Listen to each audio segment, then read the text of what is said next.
Elle est fière et rebelle et se baisse souvent sur les murs des gratte-ciels contre les tours d'argent.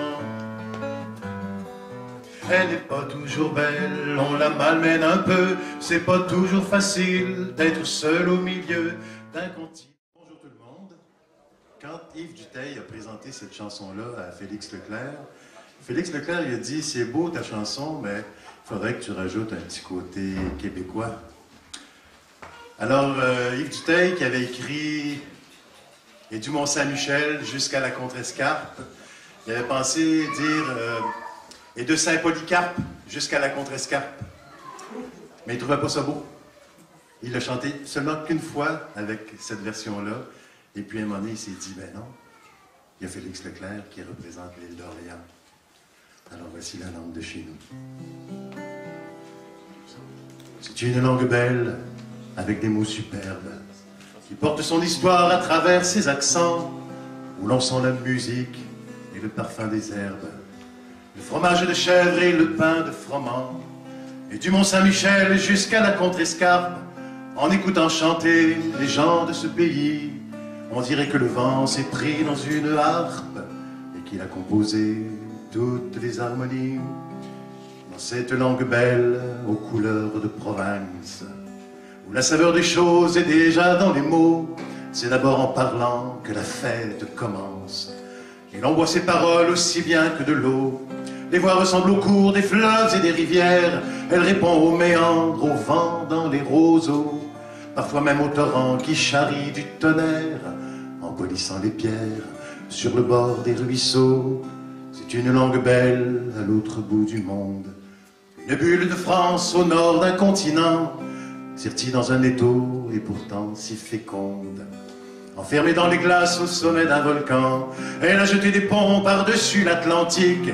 Elle a quitté son nid pour un autre terroir, et comme une hirondelle au printemps des musiques, elle revient nous chanter ses peines et ses espoirs, nous dire que là-bas, dans ce pays de neige, elle a fait face au vent qui souffle de partout pour imposer ses mots jusque dans les collèges, et qu'on y parle encore la langue de chez nous. C'est une langue belle, à qui sait la défendre. Elle offre des trésors de richesse infinie, des mots qui nous manquaient pour pouvoir nous comprendre, et la force qu'il faut pour vivre en harmonie.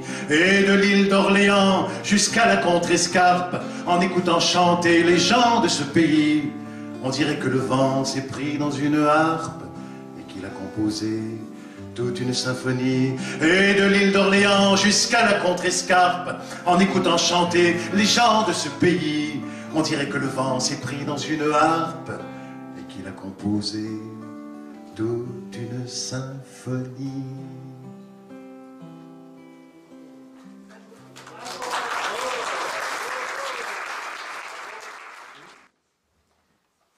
J'aimerais bien ça vous faire le message cet après-midi de façon par cœur, mais j'ai besoin de notes.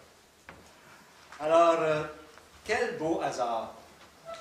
Alors que nous sommes réunis pour cette 9e matinée des Belles Lettres des Laurentides, l'Organisation internationale de la francophonie se réunit aujourd'hui pour son 18e sommet de la francophonie à Djerba, en Tunisie. Ce sont quand même 88 États et gouvernements qui se concentrent actuellement sur le développement de la langue française à travers la planète. J'aime à croire que nos Belles Lettres des Laurentides font partie de ce développement. Rêvons grand. Oui. Pourquoi pas?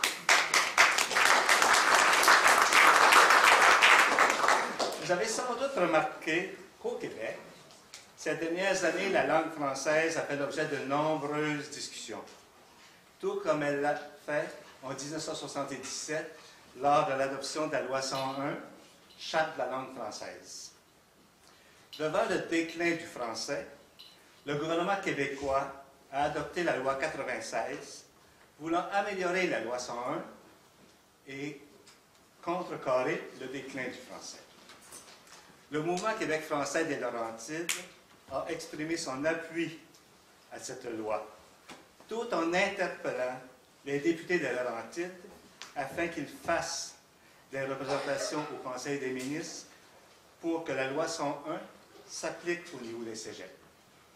Ce fut sans succès. Mais sachez que le mouvement Québec français des Laurentides entend poursuivre en 2023 des représentations auprès de la députation des Laurentides afin que la loi 101 s'applique au niveau collégial. Nous y croyons. Comme vous le savez sans doute, l'orientation principale de notre mouvement demeure la promotion de la langue française. Et pour ce faire, chaque année, nous réalisons les prix d'excellence en français Gaston Mira. En collaboration avec la Société nationale des Québécoises et Québécois, Région des Laurentides, dont je salue le président M. Gilles Brouet et la directrice générale Mme Annie Reddy, qui sont avec nous et on travaille très en collaboration pour réaliser ce prix.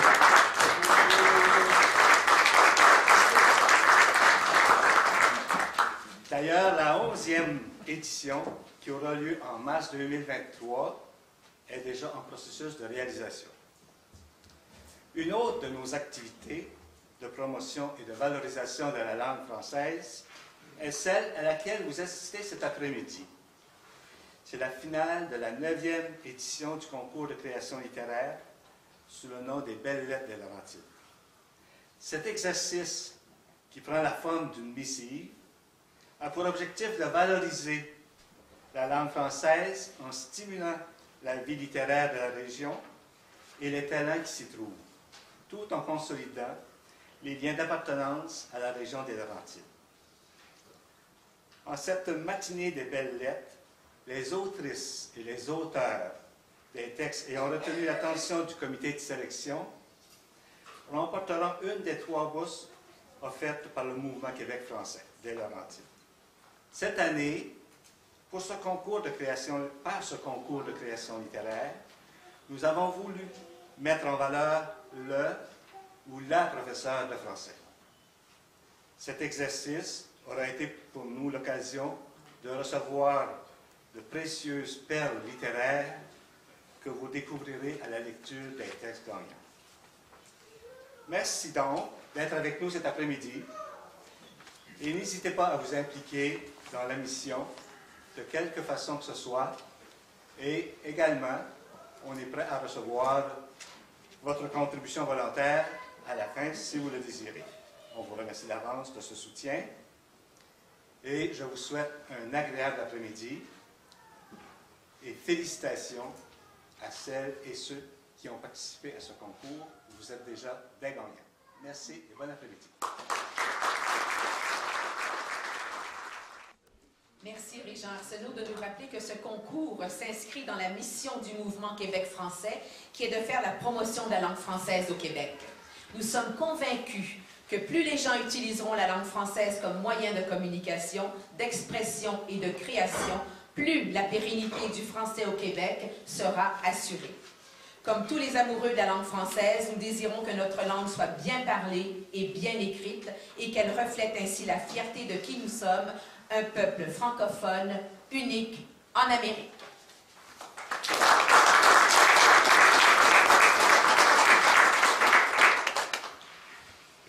L'Organisation internationale de la francophonie a été créée en 1986, année du premier sommet de la francophonie formé de 88 États et gouvernements où le français est la langue officielle. Depuis 2019, l'Organisation internationale de la francophonie a institué, en la date du 25 novembre de chaque année, le jour du prof de français, afin de célébrer le travail important des enseignants et enseignantes de français partout dans le monde. Pour leur rendre hommage et joindre nos voix aux leurs, en cette 4e célébration du jour des professeurs de français, le mouvement Québec français, par le biais de ses belles lettres, proposait à toute personne intéressée de soumettre un texte rédigé sous forme de lettres fictives ou réelles, s'adressant à un ou une professeure de français qui l'aurait marqué, en lui exprimant comment il ou elle lui aurait transmis sa passion pour notre langue. C'est ainsi que les Belles Lettres des Laurentides offrent comme objectif de valoriser la langue française en inspirant et en stimulant la vie littéraire de notre région.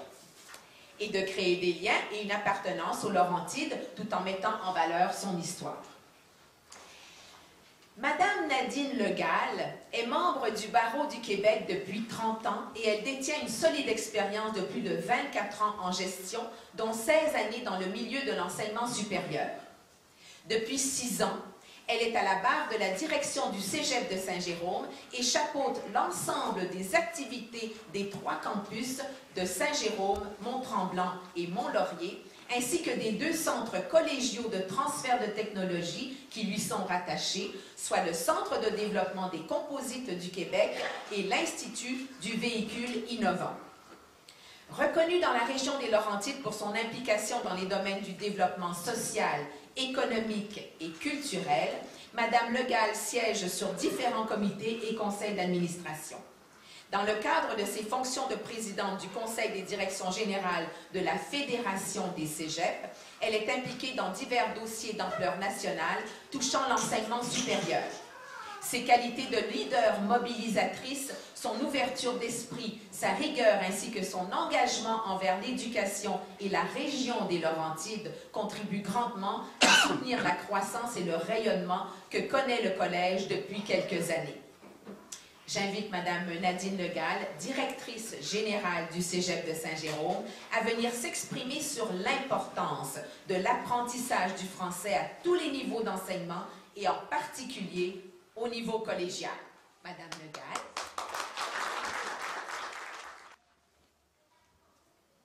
Bonjour, merci. Bonjour à toutes et à tous, Mesdames et Messieurs les représentants des députés, Monsieur le Président, Monsieur Arsenault, chères autrices, auteurs, distingués invités, chers amoureux et amoureuses de la langue française, merci pour l'invitation qui me touche beaucoup. C'est avec grand bonheur et aussi avec un peu de fébrilité que je me présente devant vous aujourd'hui. En toute humilité, je souhaite rendre hommage à nos enseignants, enseignantes, professeurs de français et de littérature, leur témoigner de ma reconnaissance. C'est d'autant plus important que ces femmes et ces hommes qui évoluent dans le domaine de l'éducation ont un rôle essentiel dans la valorisation, l'apprentissage, l'épanouissement de notre merveilleuse langue française en terre d'Amérique. Mais avant de saluer nos enseignants et enseignantes, je me permets de débuter en prenant un moment pour vous parler un peu de mon histoire, l'histoire de ma famille. Et vous comprendrez bientôt l'influence de cette histoire sur ma relation avec la langue française. Tout d'abord, ma famille. Donc, je suis la 2e enfant de 4, seule fille entourée de 3 frères exceptionnels, Stéphane, Alexandre et Mathieu, dont 2 œuvrent, tout comme moi, en éducation. J'ai été élevée par des parents aimants, Georges et Anne-Marie, pour qui l'éducation était, et est toujours, une priorité, tout comme l'apprentissage de la langue française. Une famille franco-manitobaine pour qui la langue française fait partie intégrante de son histoire et de sa culture. Je salue notamment l'arrivée dans les plaines manitobaines, au début des années 1900, l'arrivée de mes 2 grands-parents paternels, qui bretons, et de leur famille, les Legall et les Palud. Il faut comprendre que mes grands-parents, tous 2 bretons, sont arrivés quand ils étaient tout petits et se sont rencontrés, 2 bretons, au Manitoba, et se sont mariés en terre manitobaine. Ils ont eu 13 enfants, dont mon père le 12e. Je salue aussi mes grands-parents maternels, les Tétrault et Bohémiers, d'origine québécoise, venus découvrir les plaines de l'Ouest. Les parents de ma maman ont aussi eu 13 enfants. Il faut dire que tous les 2 familles étaient des agriculteurs. Et mes 2 grands-pères paternels et maternels ont été commissaires d'école. Hein? Il y a des liens maintenant à faire. Pour ma famille, donc, le français est relié à la résistance, à la détermination et à la volonté ferme et constante de garder cette langue vivante et de la chérir. Mes parents ont aussi fait le choix de venir habiter le Québec pour permettre à leurs enfants et petits-enfants de vivre en français. Un choix réfléchi, après s'être promenés avec nous du Manitoba à la France, à l'Ontario, avant de s'installer en Outaouais, lors du début de mon école primaire. Et par la suite, nous sommes arrivés dans les Laurentides au début de mon adolescence. Mon grand frère et moi sommes donc manitobains et mes frères les plus jeunes sont respectivement ontariens et québécois. J'ai donc grandi dans ce milieu de vie où le choix du lieu d'enracinement de notre famille a été guidé par l'amour de la langue. C'est vraiment pas banal. J'ai donc été bercée par un répertoire de chansons françaises, de lecture et de culture francophone. J'ai aussi été imprégnée par les diverses actions citoyennes et politiques de mes parents reliées à la protection de la langue française. Joanne Serré, à l'arrière, m'en faisait part tout à l'heure, justement. Elle les connaît bien. Actions qui ont forgé la personne que je suis. Je vais vous donner un petit exemple. Mon père, naturellement parfaitement bilingue, a toujours, et à juste titre, refusé de se faire servir en anglais au Québec. Et il prenait action immédiatement en demandant de se faire parler en français. Et faisait systématiquement, il le fait toujours, un suivi par écrit aux personnes, institutions ou élus concernés. Donc, mes frères et moi, on avait comment vous dire, l'habitude de taquiner un peu mon père en disant « Oublie pas, papa, d'acheminer copie conforme au ministre puis au premier ministre, là, parce que ça pouvait aller jusqu'à là. » Ça vous donne une petite idée. Donc, récemment, justement, on se rappelait ça en famille.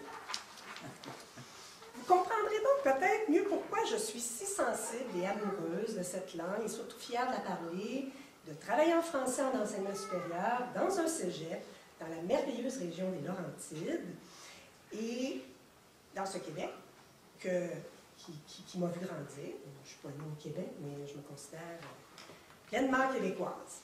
Cet engagement de mes parents m'aura certainement inspiré dans les différentes facettes de ma vie, que ce soit mon militantisme, mes choix de vie ou ma vie professionnelle. Finalement, je ne peux vous parler de moi sans vous dire que je suis également la maman de 3 merveilleuses filles. Donc, Sandrine, 27 ans, criminologue, Charlotte, 24 ans, orthophoniste, et Rosalie, 19 ans, qui est présentement en histoire à l'Université de Montréal, qui veut peut-être devenir prof d'histoire au cégep.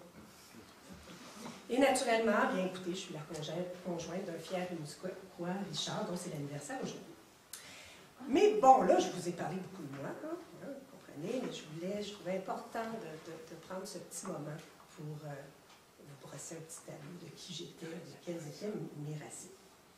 Je suis devant vous aujourd'hui, principalement parce que j'ai l'honneur et le bonheur au quotidien d'être la directrice générale du Cégep de Saint-Jérôme, institution qui est pleinement enracinée dans son milieu. Avec ses 3 campus, comme on le disait tout à l'heure, j'en profite pour le dire, Saint-Jérôme qui a fêté en pleine pandémie son 50e, Mont-Tremblant, qui est implanté depuis 13 ans déjà, avec un tout nouveau campus sur lequel on a travaillé très, très, très fort. Et également Mont-Laurier, qui va bientôt, l'année prochaine, fêter son 40e anniversaire. Hein, quand on parle d'enracinement, c'est un bel exemple. Et oui, nos 2 centres de recherche. Bon, on vous a nommé tout à l'heure. Un cégep qui a diplômé plus de 35 000 personnes depuis ses débuts, qui accueille actuellement une population étudiante de 7 000 étudiants. Quand je parle de 7 000 étudiants, on parle de 5 000 étudiants réguliers, nos jeunes qu'on accueille, mais on a aussi 2 000 adultes, des gens aussi en francisation qu'on accueille, dont je vous parlerai peut-être un peu plus tout à l'heure. Donc, on parle de 7 000 étudiants avec une équipe exceptionnelle, de gens passionnés. On parle de 800 personnes qui travaillent au Cégep de Saint-Jérôme.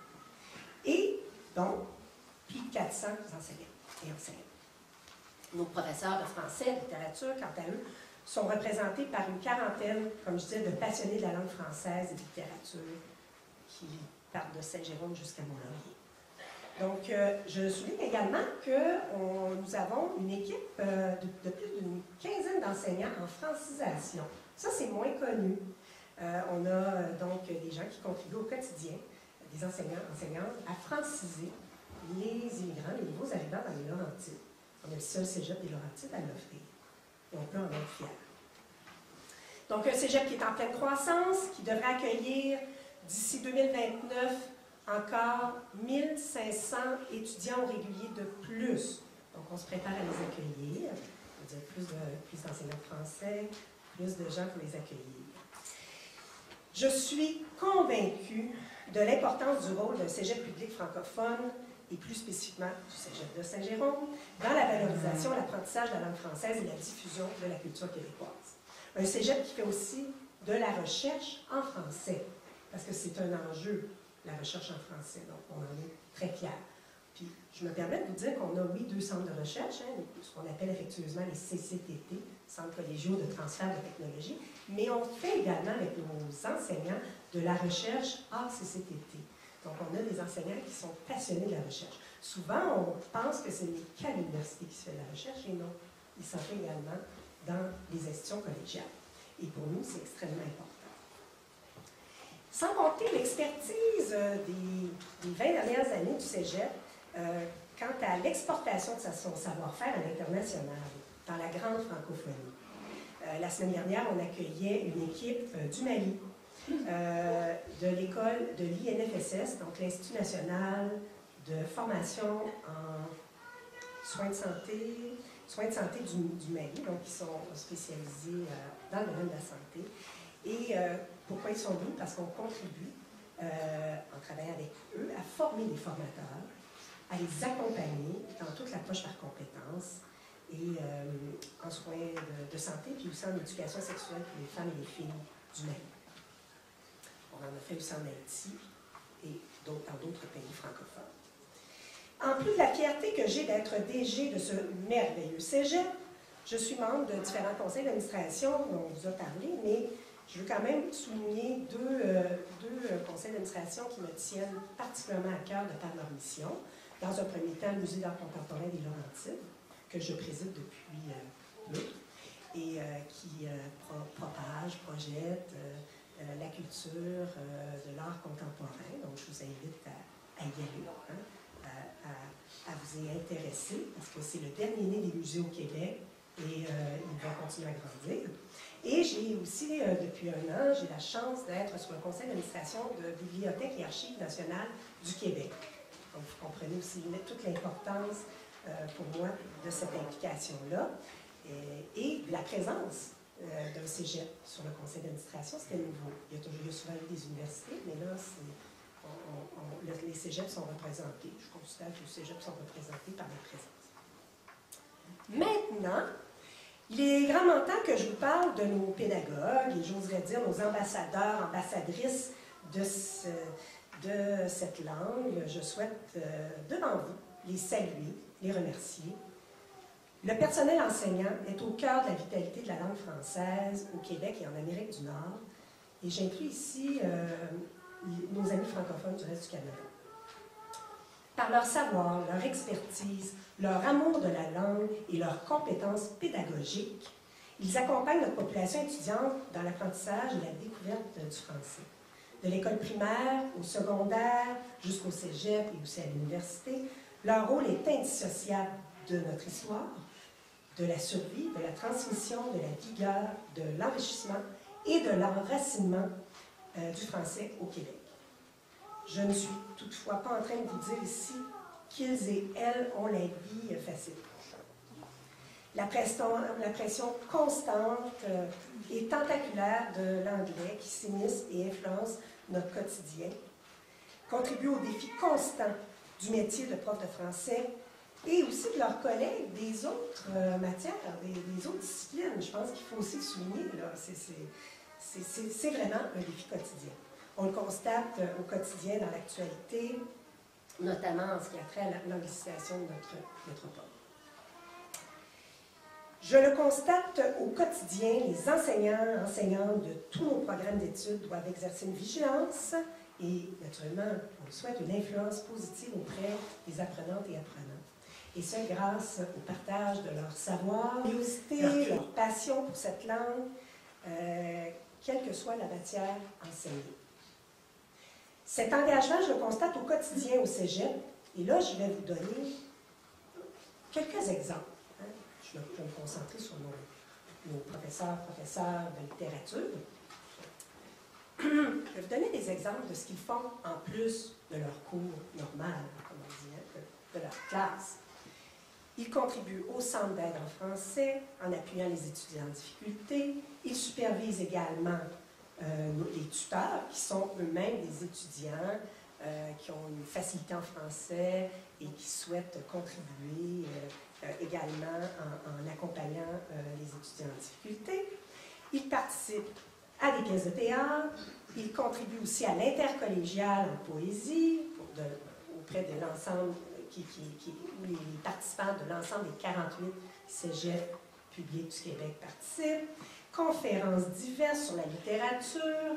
Au cégep, nous avons également la revue L'Étendard qui fait la promotion de la littérature et de l'expression écrite, et également le Trouble-Tête, qui est lié au journalisme et aux communications, parution 2 fois par année. C'est une superbe revue si vous avez la chance d'en prendre connaissance, de la feuilleter ou d'aller le voir sur le site Internet, c'est extraordinaire. Également, écoutez, je pourrais vous en nommer, mais je veux quand même vous donner aussi le dernier né de la contribution de nos enseignants, l'intercollégial des revues littéraires et artistiques. C'est le département de français et plus spécifiquement un de nos enseignants, Alexis Vaillancourt, qui ont mis sur pied pendant la COVID. On a participé, notre première activité, c'était en Zoom, là. Donc, on participait au rassemblement de plusieurs équipes littéraires partout au Québec pour une nuit de création et d'échange. C'est extraordinaire. Puis, je trouve quand même important aussi de vous dire, vous parlez un peu de francisation. Donc, on a, ça peut varier, là, mais une dizaine, présentement, on a une douzaine de groupes d'immigrants qui suivent la formation chez nous. Et également, on a des enseignants qui vont dans les entreprises franciser les personnes sur leur milieu de travail, souvent dans leur milieu de travail, pardon. Et donc ça, souvent, c'est méconnu, mais on joue un rôle vraiment, vraiment important de nos étudiants plus jeunes, hein, nos nouveaux arrivants de 17-18 ans, jusqu'aux adultes qui sont en entreprise. Et je dois vous dire qu'on a également des enseignants retraités qui contribuent à la vie du cégep. Je vais vous donner un exemple, je pourrais en donner plein d'autres. Mais il y a des retraités qui participent notamment à un comité qui s'appelle le comité de toponymie. Et on a un super de beau comité de toponymie. Puis on a M. Théberge qui est ici parmi nous, qui participe comme enseignant, ancien enseignant retraité, mais toujours aussi passionné. Et j'en profite pour le saluer et le remercier. Donc, vous voyez, ça continue même après. L'engagement se poursuit après la retraite, ou pendant la retraite. Quoi dire de plus que nos enseignants et enseignants peuvent changer le parcours de vie de nos étudiantes et étudiants, contribuer à les former comme citoyens et citoyennes engagés, les accompagner dans le développement de leur pensée critique et leur transmettre l'amour de la langue. Je les remercie du fond du cœur pour l'ensemble de nos étudiants. Puis, plus personnellement, hein, je suis allée dans le personnel, je vais continuer un peu. L'enseignant qui m'a le plus marqué dans tout mon parcours, mon parcours académique, c'est un prof de français. Merci Maurice, il est décédé aujourd'hui, mais ça a été pour moi une révélation ce cours-là en secondaire 3. J'ai la conviction profonde de l'importance que nous avons toutes et tous d'aimer notre langue, de la protéger, de la célébrer, comme on le fait aujourd'hui. Il s'agit d'un matériau riche en images, en sonorité, en émotion, en précision, en ambiance, en couleur et en créativité. La langue française fait partie de notre identité profonde. Elle est le reflet de notre histoire, j'en ai parlé tout à l'heure, des luttes incessantes à chacune des époques de sa présence en terre d'Amérique. Elle est franchement belle, cette langue française. Il y a de cela 2 semaines, j'ai participé à un colloque du regroupement des cégeps et collèges francophones du Canada.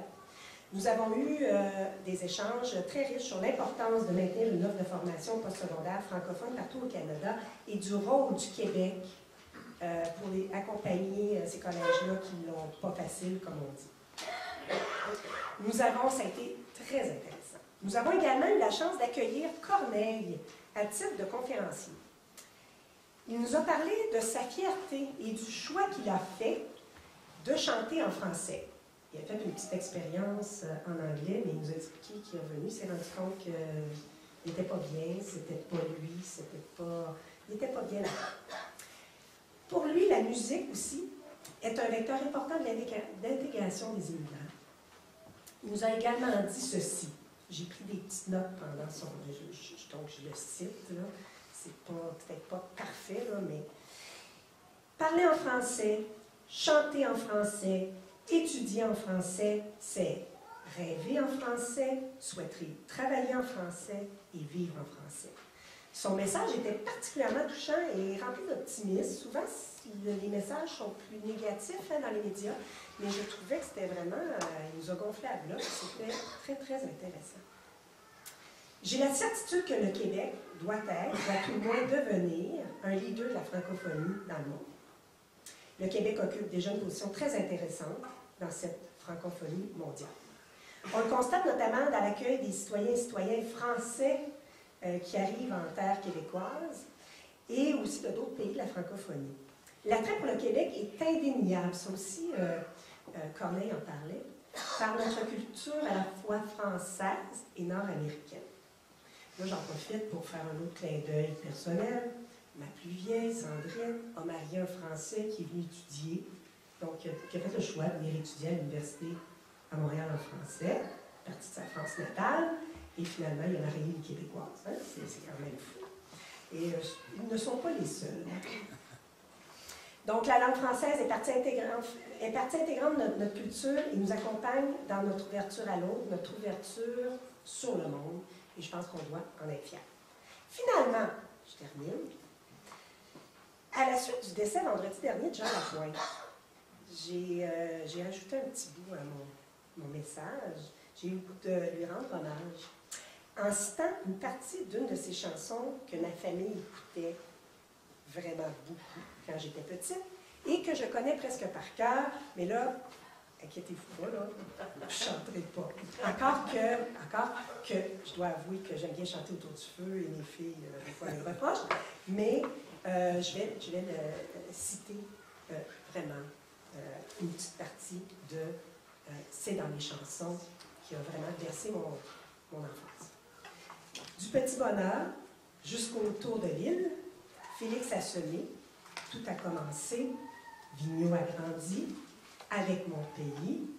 C'est en l'écoutant que les gens d'ici se sont reconnus, et j'ai presque commencé à chanter, se sont retrouvés un cœur dans la voix de nos chansonniers, car c'est dans les chansons qu'on apprend à lire, dans les chansons, beaucoup de leçons, c'est dans les leçons qu'on apprend à lire, et c'est dans le lit qu'on vit des chansons d'amour, et c'est en amour qu'on fait des chansons. Bon, d'où je pensais pas chanter. Merci, merci.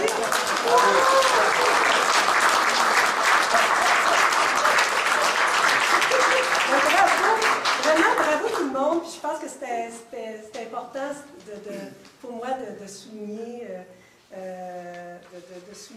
par un court hommage le décès de Jean Lapointe. Je vous remercie pour votre écoute, pour votre accueil.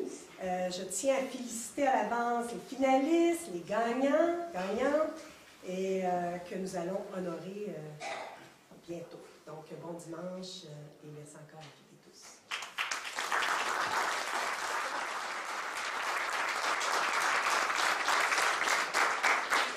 Est-ce que quelqu'un ici n'a pas écouté District 31? Non, vous n'êtes pas beaucoup quand même. Dans le District 31, j'ai fait un criminaliste qui défendait les méchants. Dans ma vie, moi, Stéphane Côté, j'ai décidé de défendre la vie et la mémoire de Félix Leclerc. Je serai en spectacle d'ailleurs au Patriote jeudi prochain, scène sur laquelle Félix a déjà chanté aussi. Je serai accompagné de Mario Légaré, un bassiste peu connu, qui a été dans Octobre, Michel Rivard et Jean-François Gault. Alors, voici cette chanson que Félix a chantée pour la première fois dans un documentaire de l'ONF qui s'appelle « C'est la première fois que je la chante ». Un cours d'eau, un canot, un corbeau sur son clos, et sa peau de chevreau sur ses eaux. Vieux chapeau, vieux manteau, vieil auto, vieil anneau, vieux grelot, vieux finot, vieux marlot. Il y a le tour de chant, le tour de rein, le tour du monde, le tour à bois, le tour qu'on joue, le tour de taux, le tour de taille, le tournevis, le tourne-broche, le tourtereau, le tour en joue, le tour à tour. Il y a le tourniquet, le tourne-dos, le tourne-disque, le tourne à gauche, le tourbillon, le tourne-sol, tour de cochon, tour de rison, tour de babel. Il y a le tour de sol, le tour de main, le tour est joué. Un pigeon, un pigeon, un poêlon, un abri et la pluie, et un rond d'illusion sur son front.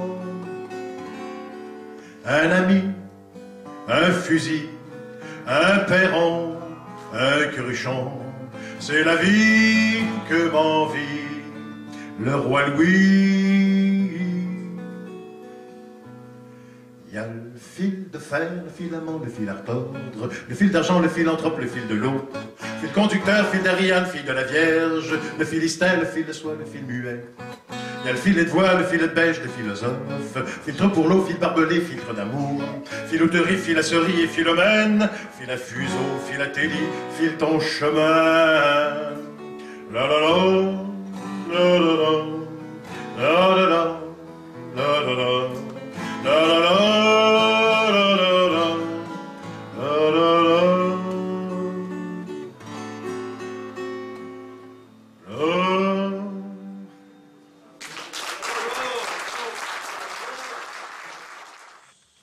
Qui ont obtenu les résultats les meilleurs au niveau de la première et même de la seconde lecture. Je vais maintenant vous lire le texte qui s'est mérité le 3e prix, et je le fais alors que nous ne connaissons pas quel est l'auteur, il sera dévoilé après.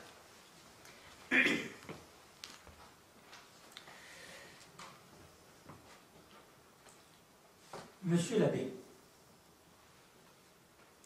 cette rentrée scolaire, l'été de mes 11 ans, je la redoutais. Pour dire vrai, vous faisiez peur. Les anciens avaient dressé de vous un portrait sévère, mêlant exigence et rigueur. Votre réputation vous précédait et je craignais de ne pas être à la hauteur de vos attentes. Le premier cours de français tomba un vendredi après-midi. Mes camarades de classe étaient aussi inquiets que moi. Vous nous avez présenté les principes de l'analyse logique, les fonctions des mots dans la phrase, sujet aride et décourageant. Mes pires craintes se confirmaient. Mais vous avez quitté l'estrade et le tableau noir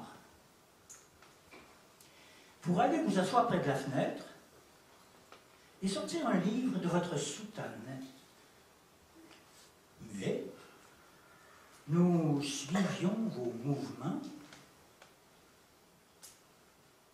et chaque vendredi, si la semaine a été bonne et le travail satisfaisant, nous avez-vous dit, je vais vous lire quelques pages. Interdit, nous nous sommes regardés. Un prof allait vous lire des histoires. Mieux que cela, du théâtre. Et nous sommes tous partis avec vous, très loin, à Marseille, portés par les mots de Marcel Pagnol, qui faisait entendre s'entretenir Marius, César, Panis, M. Brun et d'autres. Quel voyage, mais quel voyage que cette année-là! Semaine après semaine, les vendredis après-midi, nous étions suspendus à vos lèvres, attendant avec émotion la suite des destins tragiques, des vies inconnues mais passionnantes de la trilogie marseillaise. La langue que j'utilisais pour parler chaque jour à ma famille ou à mes camarades avait servi à créer un autre monde, ailleurs, dans un endroit enchanté où parlaient des gens que je ne connaissais pas mais qui me captivaient.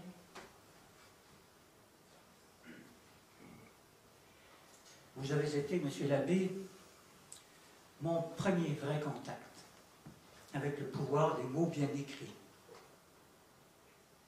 Pagnol, par votre bouche, me faisait voir le bar de la marine et entendre les marchandes de poissons. Je sentais le mimosa, entendais les marins crier dans le port. J'étais là-bas, dans le vieux port de Marseille. Ni moi, ni aucun élève de la classe n'était jamais allé.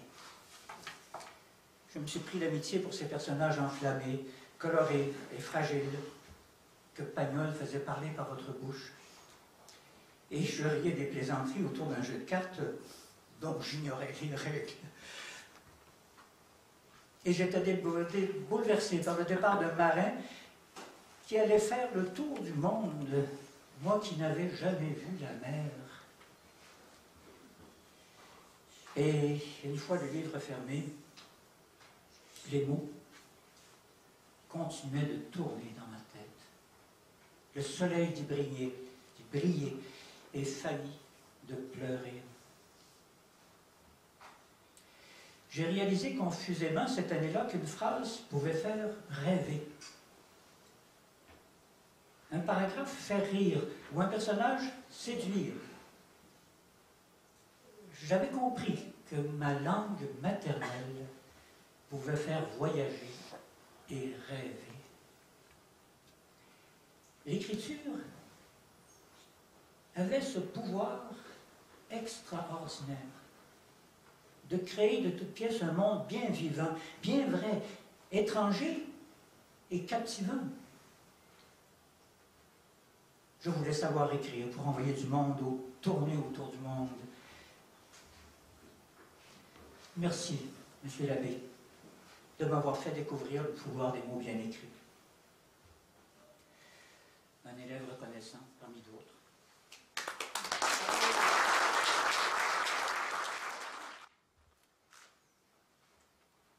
Sainte-Thérèse, le 14 octobre 2022. Madame Verber, bonjour. Il y a longtemps que je pense à vous. Quel bonheur de vous retrouver grâce à une amie commune qui m'a transmis vos coordonnées. Voilà une occasion privilégiée de vous rendre hommage. Depuis mon passage dans votre classe en secondaire 3, j'ai toujours cultivé l'amour des mots. Vous y avez contribué grandement. Dès mes premiers cours avec vous, j'ai eu une espèce de coup de foudre pour vous et votre façon d'enseigner. Vous avez ouvert dans ma tête une fenêtre aux horizons nouveaux, neufs. Né en Wallonie, vous aviez l'habitude des noms aux racines linguistiques multiples. Avec patience, vous nous appreniez à prononcer chaque syllabe plus lentement devant un mot intimidant. À force de répétition, il devenait familier. Et puis, j'aimais la façon dont vous prononciez les oui. Et ces mots nouveaux appris à votre contact, tels 90 pour dire 90. Je vous espère en santé, à l'image de la femme stoïque, calme, économe de mots, droite, vêtue d'un sarrau blanc, sans maquillage, vos cheveux portés très courts. À 14-15 ans, ces détails me frappaient, alors que je cherchais un style, des modèles. Votre sobriété et votre rigueur m'impressionnaient. Je vous voyais comme une scientifique qui abordait le français comme une chose importante, sacrée, à côtoyer régulièrement, humblement, avec dévouement et discipline. Vous m'avez donné envie de m'y plonger jusqu'à l'âme. Je me rappelle vos encouragements, une craie à la main sur le grand tableau vert, le regard attentif à nos efforts, attendant une étincelle de compréhension dans nos prunelles. Un de vos outils pédagogiques, le précis de grammaire française de Grevis, compagnon d'abord obligé, puis indispensable, m'a beaucoup aidé à démêler les fonctions dans la phrase en complément de vos lumières. À l'époque, on me trouvait plutôt délurée et bavarde. À votre contact, je manquerais. La matière s'imprégnait profondément et un silence riche et plein s'installait en moi. Cela m'a forgé et m'a éveillé à la littérature du Québec et d'ailleurs. Aujourd'hui, je lis notamment Michel Jean et Naomi Fontaine, des auteurs autochtones formidables qui se greffent aux Jules Verne, Gabriel Roy, Elena Ferrante, Agatha Christophe et Jack Kerouac. Vous aimeriez leurs histoires, je crois. Notre classe, dynamique et enjouée, composée de quelques beaux parleurs et d'audacieux, se taisait quand vous parliez. Votre autorité passait par votre douceur sérieuse. Jamais vous ne bronchiez devant nos éclats, nos excès. Comment avez-vous fait? Et qu'êtes-vous devenu après avoir accroché la veste de l'enseignement? J'ai l'impression que le métier a pris une vaste place dans votre vie. Vous parliez peu de vous, mais je devine que vous avez su cultiver, au-delà des mots, un monde fleuri, composé de musique, de randonnée ou de peinture, qui sait. Je vous espère heureuse.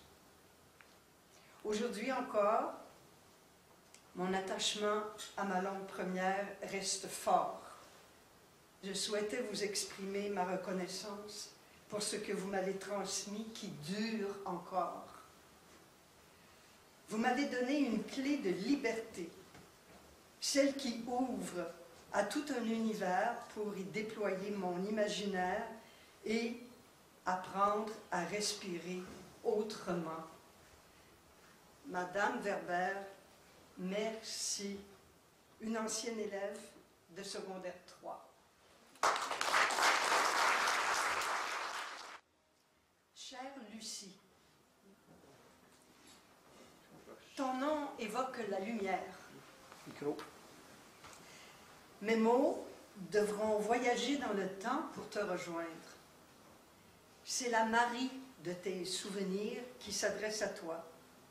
Minuscule et lèvres rousselées, inquiète de ne pas tout comprendre, furieusement attirée par tout ce qui se feuillette. Mes crayons ont noirci bien des pages depuis mon passage dans ta classe, mais je voudrais que ces propos te parviennent. J'ai bon espoir. Les mots ont une force particulière et parcourent des distances qu'on ignore. Retournons en 1990.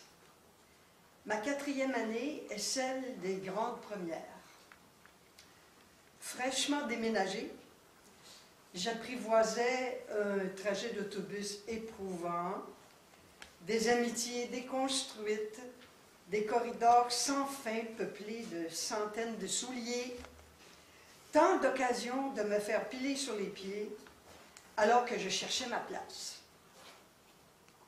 Au milieu de ces changements étourdissants, une enseignante lumineuse me pavante un chemin vers la confiance, tournant chaque page avec amour et soufflant les récits comme des secrets, tout sourire, Madame Lucie. Au premier cours de grammaire, tu nous as armés de crayons fluo, jaunes les pluriels. Le féminin se pare de rose, évidemment. Les verbes se conjuguent mieux en orange. Que c'est beau, une histoire révisée à coups de pois brillants. Nous te présentions des brouillons chamarrés, éclatants chefs-d'œuvre. Nos copies finales, tellement sages, souffraient presque de la comparaison. Le cahier de composition n'en était pas moins précieux à mes yeux. Avec toi, chaque projet d'écriture était une mission accomplie, une preuve de ma valeur, un gage de mon unicité. Chez l'enfant que j'étais, le goût d'écrire germait, mûrissait, réchauffé par l'adulte bienveillant. Une autre exclusivité, une boîte à écran accompagnée d'un clavier. Pour la première fois, j'avais accès à un ordinateur. On apprend à partager, car 240 autres petits doigts réclament leur tour. Tous veulent pianoter, enfoncer les touches avec conviction et voir le fruit de ses efforts apparaître glorieusement, luciole sur le fond noir du système DOS. J'avais une histoire couchée sur des feuilles lignées jaunies. L'enseignante a vite capté l'étincelle promesse de brasier. Je suis restée après l'école, non pas retenue, mais reconnue, privilégiée, récompensée. Je me suis assise devant la machine inconnue qui ronronnait chaleureusement et j'ai écrasé chaque lettre, patiemment, résolument. Tu m'as offert une copie imprimée sur du papier dentelé. J'étais une écrivaine publiée grâce à toi, Madame Lucie.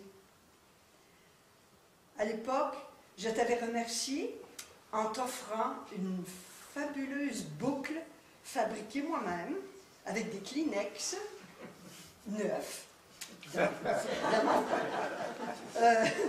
collés sur une vieille barrette. Les papiers mouchoirs picotés de taches fluorescentes évoquaient presque la grammaire. Je soupçonne que ces moments de complicité, bâtis autour des mots, faisaient partie des raisons qui te ramenaient à l'école, chaque matin. Je capte ton rayonnement lorsque ma fille insiste pour qu'on savoure ensemble une page, une autre, puis une autre encore. Sans t'avoir jamais rencontré, elle te connaît un peu. Car les mots voyagent d'un cœur à l'autre, porteurs de sens et d'espoir. Merci, Lucie Lévesque.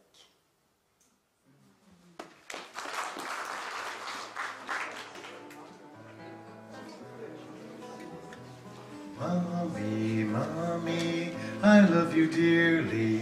Please tell me how in French my friend used to call me. Oh, le lit Denise, Pierre-Jacques ou Louise, Groupe Papineau, Gauthier, Fortin, Robichaud, Charbonneau. Mommy, mommy, how come it's not the same? Oh, mommy, mommy, what happened to my name? Oh, mommy, tell me why. It's too late, much too late.